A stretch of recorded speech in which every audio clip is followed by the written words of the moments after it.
नमस्कार मु स्वाधीन आपण को स्वागत करुच्ची आमर स्वतंत्र साक्षात्कार को साक्षात्कार अतिथि अच्छा त्रिपुरार पूर्वतन मुख्यमंत्री विप्लव देव। आपण मन अच्छी त्रिपुरा हूँ एमती एक राज्य जो जड़े लंगेस्ट सर्विंग चीफ मिनिस्टर मनिक सरकार को हटई बीजेपी सरकार को आसला एवं तार नेतृत्व नहीं विप्लव देव। आज विप्लव देव सह आलोचना करवा जानिबा कौन फॉर्मूला से अपनाई थे। विप्लव जी स्वागत है हमारे कार्यक्रम को। आप एक महीने से घूम रहे हैं उड़ीसा में और हमने देखा कि आप कोरापुट से नवरंगपुर से गंजाम और पश्चिम उड़ीसा में कई जगह घूमे। अभी आप जो कोस्टल उड़ीसा है वहीं पे घूम रहे हैं। आपको क्या लग रहा है, बीजेपी उड़ीसा में सरकार बना सकती है? मुझे ये लगता है उड़ीसा की जनता इस बार सरकार बना सकती है। अच्छा, क्योंकि जनता सर्वोपरि होता है। भारतीय जनता पार्टी के सभी कार्यकर्ता हम जनताओं में विश्वास करते हैं, हम मनी और मसल पावर में विश्वास नहीं करते। मैंने उड़ीसा में जितना मैंने घूमा, मैंने लोगों के अंदर गुस्सा देखा। लोगों का अधिकार जो मिलना चाहिए था 25 साल की एक स्टेबल सरकार में, वो नहीं मिला। और इस बात को लोगों को, आपको बोलने का ज़रूरत नहीं, लोग इसको एहसास करते हैं। लोगों के अंदर गुस्सा होना वही ठीक बात है, लेकिन वो वोट में कन्वर्ट होता है? मुझे अब तक जितना एक्सपीरियंस है, वोट पे कन्वर्ट होते हैं। इसके लिए गार्जियनशिप चाहिए। अच्छा, वो गार्जियनशिप माननीय प्रधानमंत्री नरेंद्र भाई मोदी जी के नेतृत्व में भारतीय जनता पार्टी के पास है। और लोग माननीय प्रधानमंत्री जी के काम करने का शैली है और उनके जो लोगों के प्रति भावना है, इसके बारे में उड़ीसा के जनता को मालूम है। और उड़ीसा के जनता को एक गार्जियन का ज़रूरत था, क्योंकि उड़ीसा के जनता एक समय स्वर्गीय बिजू पटनायक साहब को गार्जियन के नाते सम्मान करते थे, मानते थे। और उसी का परिणति बाद में नवीन बाबू आए हैं और सरकार चलाया है। और लोगों ने इस सरकार को देखा है। बाद में कौन सरकार चला रहा है, कौन सी एजेंसी कर रहा है, कैसे चल रहा है, उड़ीसा के लोगों को मालूम चल गया है। देखो, अच्छा होता तो कोई भी चलाए, कोई भी एजेंसी करे, कुछ भी करे, किसी को कोई फर्क नहीं पड़ता। फर्क तब पड़ता है जब सब कुछ अच्छा नहीं हो। नवीन बाबू सरकार नहीं चला रहे यहाँ पर? लोगों को पता है कौन सरकार चलाते हैं। अच्छा, नवीन बाबू को स्वयं पता है वो कौन सरकार चलाते हैं। मुझे लगता है ये बात आपको इनको पूछना चाहिए। नहीं, आप तो घूम रहे हैं, जमीन में घूम रहे हैं, आपको क्या लगता है लोग समझ चुके हैं कि सरकार कौन चला रहा है और इसके पीछे? मैंने आपको अभी भी बोलता हूँ, सरकार कौन चला रहा है, क्यों चला रहा है, इसमें जनता को कुछ आता जाता नहीं। अच्छा, जनताओं को तब आता जाता जब सरकार नहीं सही चलता। अच्छा, सरकार जब सही नहीं चलता, उनके अधिकार जब सही नहीं मिलता, तब वो पूछते भाई कौन है डीएम, कौन है एसपी, कौन है चीफ सेक्रेटरी, कौन चला रहा है, तब जाते हैं। क्या नवीन बाबू जब पहले सीएम रहे आके नए तब तो किसी ने पूछा नहीं कौन चला रहा है? अब क्यों पूछता है? क्योंकि सरकार सही नहीं चल रहा है। मैंने नवरंगपुर में देखा माननीय प्रधानमंत्री जी का रैली, वहाँ एसटी एरिया आपको मालूम है, आज भी जनजाति को पैर में चप्पल नहीं है। खाली पैर में तपती धूप में चल के रैली में आ रहा है। मैंने देखा स्वयं, मैंने भारत में कहीं भी नहीं देखा। अपने खेती में हम जाएंगे जूता चप्पल पहन के नहीं जाते, हमारा कल्चर ऐसा नहीं, हमारा सिस्टम ऐसा नहीं, हमारा कृषि पद्धति ऐसा नहीं है। किंतु गांव से शहर में जब हम आते हैं तो जो भी हो हवाई चप्पल कुछ तो पहन के आते हैं। खाली पैर में आ रहे हैं 20-20 किलोमीटर 10-10 किलोमीटर चल के तपती धूप में, ये जो पक्का रोड में। इससे दुर्गति कुछ हो सकता है एक स्टेट की? इससे दुर्गति हो सकता है क्या? उड़ीसा के लोगों को दिखता नहीं है इतना माइंस, मिनरल्स, महानदी कोलफील्ड से लेके आयरन और सब कुछ है यहाँ, बावजूद सबसे ज़्यादा बेरोजगारी यहाँ क्यों है? नवीन बाबू के कॉन्स्टिट्यूंसी, असेंबली कॉन्स्टिट्यूंसी सबसे ज़्यादा क्यों लोग बाहर जाके श्रमिक के नाते काम करते हैं? काम करना कोई वो नहीं है, करे, स्किल्ड हो तो करे, स्किल्ड लेबर तो नहीं है, स्किल्ड पर्सनालिटी तो नहीं है। ऐसा तो मारवाड़ भी पूरा दुनिया में काम करता है। इसीलिए वो नहीं ये तो उनके साथ नाइंसाफी हो रहा था। राजस्थान से निकल के मेरे नॉर्थ ईस्ट से लेके उड़ीसा में भी देखिए, बिजनेस में हर जगह में जहाँ कुछ नहीं होता वहाँ ये लोग कुछ ना कुछ कर लेता है, क्योंकि उनके बिजनेस माइंड है। तो इसलिए आप मानेंगे जो इनके साथ नाइंसाफी हो रहा है। तब हम कहते हैं जब 25 साल से लगातार सरकार और माइंस मिनरल्स में उड़ीसा इतना भरपूर है, और उसके ऊपर बाबा जगन्नाथ की भूमि है, ये कलिंग का भूमि है। सम्राट अशोक को इस भूमि के जनता ने उनका चंड अशोक का रूप परिवर्तन करके शांति के रास्ते में जाने का जो रास्ता उन्होंने चुना था, वो इसी भूमि से चुना था। देखिए, ये जो आप बोल रहे हैं कि 25 साल से नवीन बाबू यहाँ पर है, तो काफ़ी विकास भी हुए हैं, जिसे बीजेडी का कहना है कि हमने बहुत सारे विकास किए हैं, बहुत सारे लोगों को रोज़गार भी दिए हैं। आप अपोजिशन में हैं, इसलिए आपको कुछ इतना दिख नहीं रहा है। हमारे भी 2 आँख हैं। अच्छा। बीजेडी करने वाला का भी 2 आँख हैं। अच्छा, ठीक। दोनों का देखने का जो नजरिया वो अलग अलग होता है। अब जब बीजेडी का पार्टी ही पांड्यान के आंख से देखता है तो उनको क्या दिखेगा? उड़ीसा के जनताओं के आंख से तो देखे एक बार, अपने नजरिया से तो देखे। अब वो जिस आदमी पीछे से सरकार को चलाते हैं, आज भी वो एमएलए इलेक्शन में नहीं खड़े हुए, रोड शो के समय वही आते हैं। मुझे समझ में ही नहीं आता, जो आदमी रोड शो करने, बीजेडी में और कोई नेता नहीं है रोड शो करने के लिए। वो स्टार प्रचारक है ना उनके दल का। तो उनके दल का स्टार प्रचारक इलेक्शन ही नहीं लड़ रहा है। हमारे दल का स्टार प्रचारक सब इलेक्शन लड़ रहे हैं। अच्छा। मोदी जी से लेके मेरे जैसा छोटा कार्यकर्ता भी लोकसभा इलेक्शन लड़के आए। हम राज्यसभा मेंबर हूं मैं अभी भी। क्योंकि वो सारे जगह घूमते हैं, इसलिए शायद। मैं भी तो सारा जगह, मैं भी तो पूरा स्टेट में घुमा हूँ। दो हमारे पास छोटा स्टेट है, पूरा स्टेट में मैं घूमता हूँ। पूरा स्टेट में हर गाँव में गया, हर डिस्ट्रिक्ट में गया, 125 रैली करके आया हूँ। यहाँ भी नीचे से ऊपर तक मैं जाता हूँ, रैली भी करता हूँ, संगठन के भी काम करता हूँ। तो इतना पंडित है जिनको भाई उनको रोड शो करने के लिए देता है तो इलेक्शन नहीं लड़ सकता है, तो कितने बड़े पंडित है उड़ीसा के वासी समझ चुके हैं। और हमारे माननीय प्रधानमंत्री जी आप देखो 3-3, 4-4 रैलियां दिल्ली कर रहे हैं, देश को भी चला रहा है। अच्छा। तो भाई इस देश में तो ये लोग है ना, तो ये कैसे लोग हैं जो उनको रेस्ट चाहिए? रेस्ट करने वाले को आज पॉलिटिक्स में स्थान नहीं है। नरेंद्र भाई मोदी के इरा में रेस्ट करने के लिए आपको एमपी नहीं बनाया गया, वो एक जमाना था, आज नहीं होता। आपको हर एक सांस का, एक एक श्वास, आपके जो सांस है निश्वास का, उसका हिसाब जनता लेना चाहते हैं। ऐसा जनता, जागरूक जनता इस देश में। आप जमीन में घूमे हैं उड़ीसा में, गुस्सा किसको लेकर ज़्यादा है मतलब लोगों का? देखिए, गुस्सा लोगों का इस सरकार के काम को लेके, और लोग तब ढूंढते रहा कि नवीन बाबू को बहुत सम्मान आदर करते, उड़ीसा के लोग बहुत प्यार करते, और उसका जो मिलना वो भी उनको मिला है। तब वो ढूंढते रहे, हम लोग इतना प्यार करते उस व्यक्ति को, क्यों ऐसा हो रहा, मेरे बेटी के साथ क्यों नहीं आ रहा, और मेरे बेटे के साथ क्यों अच्छा नहीं हो रहा, मेरे गांव का रास्ता क्यों नहीं बन रहा है, मेरे खेती में पानी क्यों नहीं है, मेरे पीने का पानी क्यों नहीं पहुंच रहा है। ये सवाल जब पूछता है, चाहे तो ईश्वर के सामने ही पूछे, मिरर के आईने के सामने ही पूछे, तब जवाब आता है जो पांड्यान के कारण से नहीं हो रहा है कि उस दिशा में। पांड्यान को लेकर ज्यादा गुस्सा है लोगों। देखिए, पांड्यान के विषय नहीं है, मैं आपको अभी भी बोल रहा हूँ, उड़ीसा के लोगों को डेवलपमेंट होती, उड़ीसा के लोगों का उन्नयन होता, समृद्धि होता, तो लोग कौन चला रहे, कौन है पांड्यान, कौन जानता है यार। ऐसे ऑफिसर देश में, राज्य में बहुत रहते हैं। इनके जैसे कितने ऑफिसर आए और गए, वो तो वॉलंटरी रिटायर ले लिया। ऑफिसर ने वॉलंटरी रिटायर लेने के बाद उसका क्या रहता है वैल्यू? कुछ नहीं रहता। जब तक पावर में है ऑफिसर का नियम ही है, ब्यूरोक्रेट का सिस्टम है। अभी चीफ सेक्रेटरी जैसे रिटायर्ड होता दूसरा पूछता नहीं। हम देख रहे हैं कि बीजेपी का ज़्यादा गुस्सा और ज़्यादा टारगेट पांड्यान के खिलाफ है, पांड्यान के ऊपर है, लेकिन नवीन बाबू के ऊपर इतना नहीं है।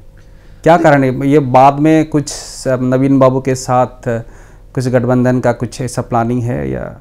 जनताओं की राय है, जो हमने बहुत समय दिया, 25 ईयर्स बहुत होता है मेरे मित्र, बहुत समय दिया, देने के बाद भी उड़ीसा को जिस तरीके से डेवलपमेंट होनी चाहिए, क्या आप बताइए, देश में सबसे अच्छा हॉस्पिटल क्या उड़ीसा में है? सबसे देश में सबसे बड़ा इंजीनियरिंग कॉलेज जो सक्सेसफुल इंजीनियरिंग कॉलेज है मेरिट में उड़ीसा में है। सबसे सक्सेसफुल मेडिकल कॉलेज उड़ीसा में है। सबसे सक्सेसफुल बिजनेसमैन उड़ीसा में। सबसे सक्सेसफुल जो महिला है उड़ीसा में। सबसे सक्सेसफुल पर्सनालिटी उड़ीसा में है। सबसे स्किल्ड जो लेबर है उड़ीसा में है। आपको ईश्वर और कितना देगा? आपको महानदी कोलफील्ड जैसा एरिया दिया है। आपको सबसे ज़्यादा आयरन हर उड़ीसा में है। सबसे ज़्यादा बॉक्साइट, मैंगनीज, 3 पोर्ट, रिफाइनरी, इतना बड़ा प्रदेश, एग्रीकल्चर लैंड, और कितना क्या देने के बाद आप काम कर सकते हैं? नवीन बाबू भी कहते हैं कि जो हमारे स्टेट के ऊपर बोल रहे हैं, जो सीएम बोल रहे हैं, वो एक्स सीएम जो बोल रहे हैं, बीजेपी के जो बोल रहे हैं, वो अपना स्टेट संभाले, अपना देखे। वो उनका भी कर्जा में बहुत डूबे हुए हैं, जैसे हेमंत बिश्व शर्मा के ऊपर उन्होंने कहा है। मुझे मालूम नहीं ये नवीन बाबू ने बोला ना, उस स्क्रिप्ट उन्होंने बताया, क्योंकि मैं जहाँ तक टीवी में देखता हूँ नवीन बाबू रहता है तो वो आग ला के एक माइक्रोफोन सामने कर देता है और वो बताता है, वही बोलते हैं। वही तो उड़ीसा के लोगों को प्रॉब्लम है। और बाकी बच्चे, मैं भी सीएम रहा हूँ और वहाँ 25 ईयर्स का इनके जैसा ही सरकार थे, मानिक सरकार, वहाँ चीफ मिनिस्टर रहे हैं। और वहाँ भी कम्युनिस्ट ने प्रचार कर दिया था जो गोल्डन इरा चल रहा है। सब लोग, आप लोग आप गए कि नहीं, जर्नलिस्ट भी जाते थे गोल्डन इरा देखने के लिए। स्वर्ण योग चल रहा है, बांग्ला में कहता है, स्वर्ण योग चल रहा था। अच्छा, क्या 25 साल की सरकार थी कम्युनिस्ट के, 20 साल के लगातार चीफ मिनिस्टर, और पार कैपिटा किसानों का इनकम 6,000 साढ़े 6,000 रुपया था। तो गोल्डन इरा चल रहा है, मान भी रहे। कम्युनिस्ट का पूरे इंटरनेशनल उनका नेटवर्क है, मान भी रहे। अब मैं विरोध करूं तो बोलेगा गलत है, कि प्रचार इस तरीके से करके रखा, आप हाथ ही नहीं लगा सकता। मानिक सरकार बाइसाइकिल में चलता है, छवि वाला, ईमानदार छवि वाला आदमी, खुद अपना बैग उठाते हैं, ईमानदार छवि वाला आदमी जाके सब्जी खरीदता है। अच्छा, मैं आपको बोलता हूँ, त्रिपुरा के लोगों को पूछ लो, मुझे सब्जी खरीदते हुए देखा, मुझे बाइसाइकिल चलाते हुए कॉलेज में जाते हुए देखा। मैं गरीब घर का लड़का, तो इनको मैंने भी नहीं देखा। मैं उदयपुर से, वो भी उदयपुर से है। वैसा ही सीन यहाँ है। हाँ, ऐसा ही सीन बना के, एक प्रोपेगेंडा बना के पांड्या ने रखा हुआ है, छवि बना के रखा हुआ, ऐसा चल रहा है यहाँ। पांड्या नीरा चल रहा है। अच्छा। और जब मैं चीफ मिनिस्टर बना हूँ, मैं नवीन बाबू को कहता हूँ, नवीन बाबू उठा लो, जाके देख लो, 6,500 किसानों का इनकम था पर मंथ, पर कैपिटा। और हमने 2 साल मेरा वो भी था कोरोना का, ठीक, उसके बावजूद भी हमारे स्टेट के पास इतना रेवेन्यू नहीं। इनके पास तो सोने का थाली है, मेरे पास यहाँ हमारे पास कुछ नहीं है। उसके बावजूद भी मेरे स्टेट के किसानों का इनकम हमने 2-2.5 साल के अंदर डबल कर दिया। 11 साढ़े 11,000 per capita income per month किसानों का हुआ। सबसे पहले किसान का उन्नयन करो, जो अंतिम व्यक्ति है, जो हमको अन्न देता है। ये जो हम सवाल पूछना चाहेंगे, जो मानिक सरकार का जो आपने मतलब परिवर्तन किए, वो भी लॉन्गेस्ट सर्विंग चीफ मिनिस्टर थे इंडिया के। इस तरह का फार्मूला उड़ीसा में भी आप मतलब प्रयोग करना चाहते हैं कि उड़ीसा में आप 1 महीने से हो और घूम रहे हैं? देखो, त्रिपुरा में फार्मूला यूज़ करने में हमको 2.5 साल समय मिला था। अच्छा, 2.5 ईयर। तब धीरे धीरे हुआ। उड़ीसा के जनता ने और उड़ीसा के बीजेपी के यूनिट ने वो फार्मूला ऑलरेडी लागू था, किंतु एक लंबे समय हमारे साथ कोalition भी थी, और कुछ कारणों से हमारे को सेंट्रल में भी बहुत सारे काम में इनका सपोर्ट चाहिए था, राज्यसभा में, लोकसभा में। उसके कारण से हमने कॉम्प्रोमाइज़ किया। किंतु जब हमने देखा उड़ीसा के जनता इस सरकार को उखाड़ के फेंकना चाहते हैं, जनता इनसे मुक्ति चाहते हैं, तब हमने देखा हमको बीजेडी के साथ नहीं देना चाहिए, हमको जनताओं के साथ जाना चाहिए, क्योंकि हम लोग बाय द पीपल सरकार को मानते हैं। इसीलिए हम लोगों ने अपना जो डिसीजन चेंज किया, और हम अकेले लड़ रहे हैं, और हम लड़ रहे हैं जनता के कारण से लड़ रहे हैं। और यहाँ जो आपने बोला त्रिपुरा में जो स्ट्रेटेजी बनाया, यहाँ जनता ऑलरेडी स्ट्रेटेजी बना के मन बना चुके हैं। आपको कुछ नहीं करना, आपको सिर्फ बूथ में पोलिंग एजेंट देना है। जाना है, उनको निमंत्रण करना है। सभी लोगों को अच्छा लगता है वोट के समय। आप भी तो एक वोटर हो, आपको कोई ना बोले वोट देने के लिए जाओ, आपको फील होता है। कोई ने मुझे बताया नहीं अभी तक। लेकिन जमीन में संगठन बीजेपी का इतना अच्छा नहीं है जितना बीजेडी का है। बीजेडी का जितना पकड़ है, 25 साल से इतना पकड़ है जमीन में, संगठन जितना अच्छा है, बीजेपी का क्या इतना संगठन अच्छा है? आप तो घूम रहे हैं, देख रहे हैं। मैं आपको बोलूँ, बीजेडी का संगठन है उड़ीसा में कहीं? आपने 25 साल में कहीं देखा? मुझे बताइए तो, बताइए ना, संगठन किसको बोलता है? मैं आपसे जानना चाहता हूँ। बीजेडी दम पे तो जीत रहे हैं वो। नहीं, बीजेडी मैं बता दूंगा ना किस लिए जीत रहे हैं। बीजेडी संगठन किसको कहता है?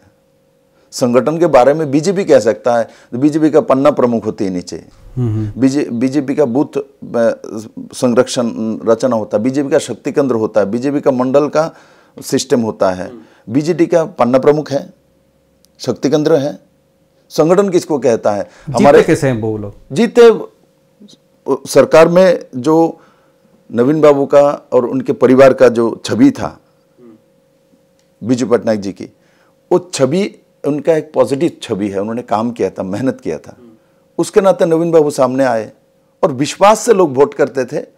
और सिस्टम सरकारी तंत्र चलाता है। आप जब एमपी बन जाते हो, आपके साथ 10 आदमी मिल जाएगा, 20 आदमी मिल जाएगा। मुझे ठेकेदारी चाहिए, मुझे वो चाहिए, मुझे ट्रांसफर चाहिए से, तो वो लोग आपके लिए ब्लॉक में काम करता है, इस ब्लॉक में ये काम करेगा। किंतु he is not a cadre, ये कैडर नहीं है। बीजेपी में कैडर बनता है, ऑर्गेनाइजेशन बनता है। इनके ऑर्गेनाइजेशन नहीं है, इनके ऑर्गेनाइजेशन नहीं है। इसलिए यहाँ जो आपने बोला बीजेपी का हर जगह में नहीं है, बीजेडी स्ट्रांग, बीजेडी का ऑर्गेनाइजेशन तो कुछ भी नहीं है, बीजेपी का तब भी है। अच्छा, मैं आपको, बीजेपी का ऑर्गेनाइजेशन सिस्टम है और हम ऑर्गेनाइजेशन सिस्टम में काम करते हैं। मैं भी यहाँ काम कर रहा हूँ। मैं आने के बाद यहाँ पूछता हूँ मंडल प्रेसिडेंट कौन है, उसके साथ बैठना है। मेरे शक्ति केंद्र प्रमुख के साथ बैठना है।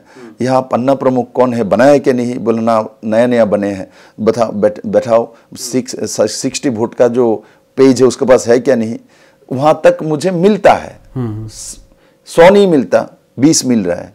मैं आपको चैलेंज देता हूँ, बीजेडी के कोई भी आदमी पूरे स्टेट में एक पन्ना प्रमुख दिखा दे, उसके आत्मा 30 व 60 वोटर का लिस्ट है, एक दिखा दे।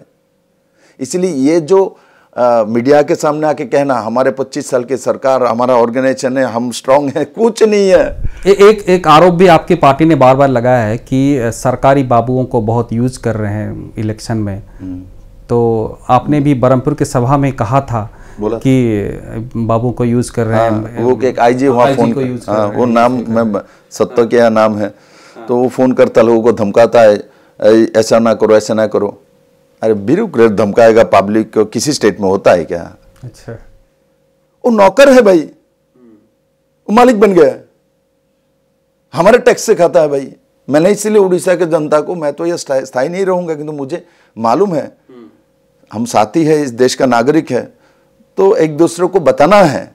कभी कभी हमको चीज पता है तब भी हम उसको यूटिलाइज नहीं करते। अच्छा। मैं आके बोलूंगा तभी होगा, ऐसा कुछ नहीं। मेरे बोलने से इनके आप तो चीफ मिनिस्टर रहे हैं, तो आप तो इनके होता ही नहीं। अच्छा। जनता कभी भी जनता के कमांड से हमको चलना पड़ता है, जनता के डिमांड से हमको चलना पड़ता है, जनता को साथ लेके काम करना पड़ता है।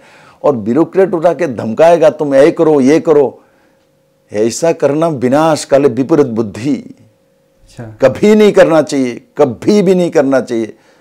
मैं नवीन बाबू को बोलूंगा, कभी मुझे मौका दे तो समय पंडियान दे को, तो नवीन बाबू तो अकेला मिल नहीं सकता हूँ, समय देखा तो मैं बताऊंगा किसे सरकार नवीन बाबू आपको किसने डुबाया।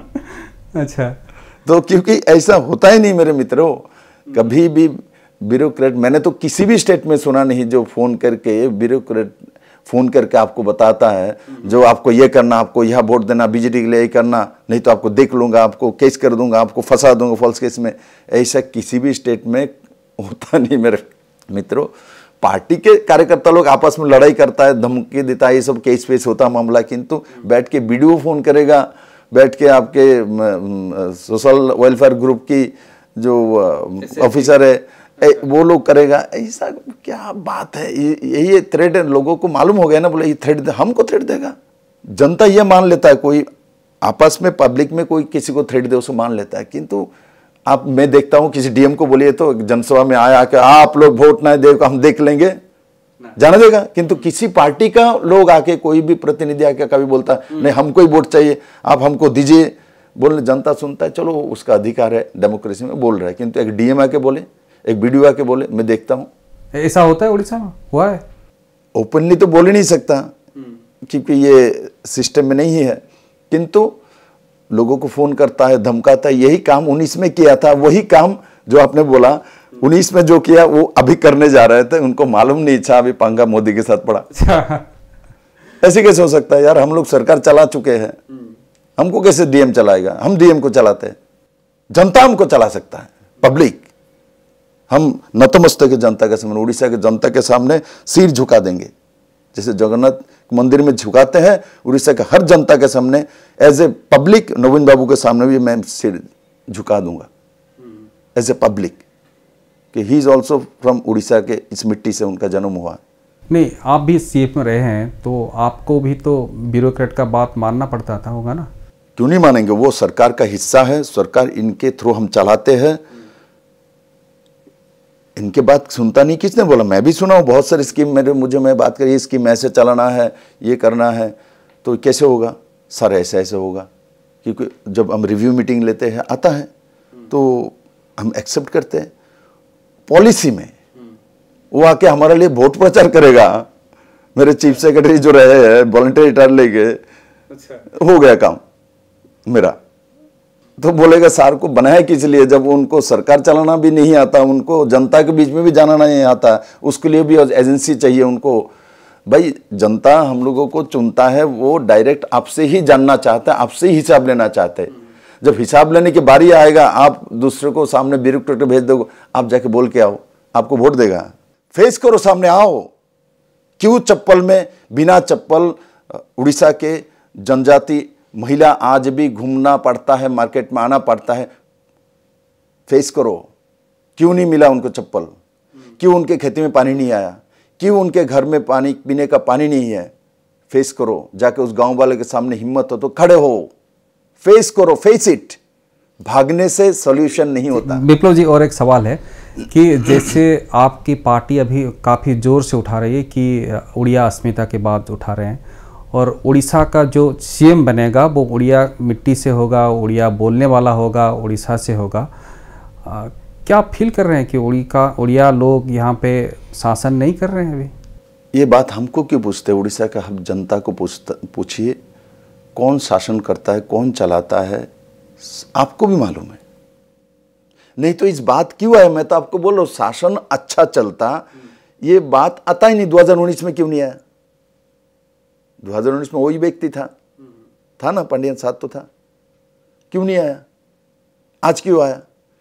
पिछले 6 साल से लोग वो शासन देख के परेशान हो चुका है, इसलिए उनको अंदर जाता है भाई कौन है। देखो, आपके घर में पानी का नल लगी हुई है, गैस का नल लगी हुई है, गैस सिलेंडर है, ओके। आपने दोपहर में खाना खाने के लिए आए और अपने पत्नी ने बोला खाना नहीं बना, तब आप पूछते क्यों नहीं बना? बोले नहीं वो गैस सिलेंडर नहीं आया। तब आपको मालूम चला, अच्छा गैस सिलेंडर कौन देता है? इससे पहले आप मालूम नहीं करते कौन गैस सिलेंडर देता है, कहाँ से आता है। आपको तो खाने से मतलब है। उड़ीसा के जनता को डेवलपमेंट से मतलब था, किंतु जब देखा उनके खेती में पानी नहीं आ रहा है, उनके गैस पाइपलाइन नहीं पहुंचा, उनका रोड नहीं बना, इनके घर में खाने का दाना नहीं है, तब पूछता है कौन चलाता है, कौन क्या करता है। तब वो नाम आता है जिसका नाम बोल रहे हैं आप, उसका नाम आ गया है। आने से तब लोगों के अंदर ही आया। इसका मतलब हमको उड़ीसा का ही जनताओं को सीएम बनाना पड़ेगा, नहीं तो हमारा तो पानी कभी नहीं आएगा, हमारा तो चावल तो कभी नहीं आएगा। और पांड्या ने ऐसा काम किया, स्टिकर लगा दिया नवीन बाबू का, बीजेडी का, और 5 किलो चावल प्रधानमंत्री नरेंद्र भाई मोदी पूरा देश भर में देता है। तो ऐसा ऐसा काम किया तो लोगों को विश्वास जो है ना वो खत्म हो चुका है। क्योंकि एक बार लोगों को जब विश्वास खत्म होता है तो उसके ऊपर और कोई बात ही नहीं हो सकता। इसलिए मैं जहाँ तक उड़ीसा को समझता हूँ, उड़ीसा के लोग मन बना चुके हैं। और ऐसा करने के कारण से आप वो एकदम स्ट्रिक्ट हो गया, नहीं किसी उड़ीसा का ही जन्म व्यक्ति को सीएम बनाना है, तभी हमारा ये जो अधिकार है वो मिलेगा। क्योंकि उड़ीसा के जन्मे नहीं ऐसा व्यक्ति को उन्होंने अधिकार देके देखा था।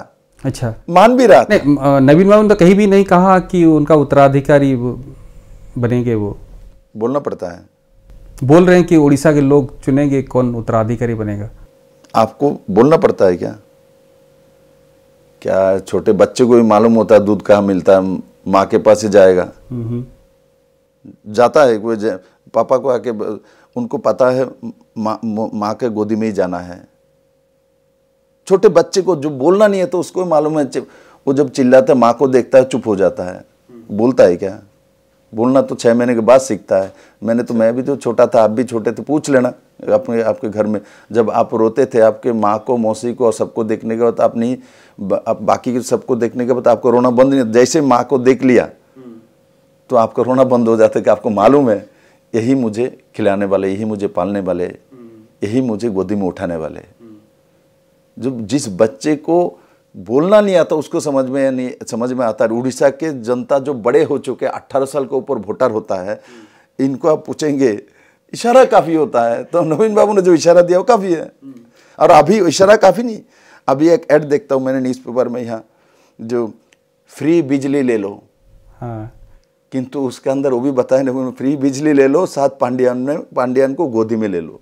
अच्छा, तो वो बात है, फ्री बिजली ले लो और साथ पांड्यान को गोदी में ले लो, ये उनका स्कीम है। एक प्रेस मीट में पांड्यान ने ये मतलब संदेह किए थे कि यदि बीजेपी 50 से 60 सीट यहाँ ले आएगी तो शायद वो बीजेडी को तोड़ सकते हैं, जैसे महाराष्ट्र में हुआ, कर्नाटक में हुआ। देखो, जब आदमी कमजोर पड़ता है तब ऐसा सोचता है, जो हारता है वो ऐसा सोचता है, जो जीतता है नहीं सोचता। हम बोलते 400 पार, कितना ऑपोजिशन कितना कुछ बोल रहा है, कितना परसेंटेज पानी दिया। मैं भात की बात, अन्न की बात छोड़ दो, लोगों के घर में पानी नहीं दे पाए आपने। इतना धूप, तपती धूप में लोग पानी मांगता है, उड़ीसा में आमरस मांगता है, आपने पानी नहीं दिया 25 साल में। सरकार कितना टाइम दे आपको?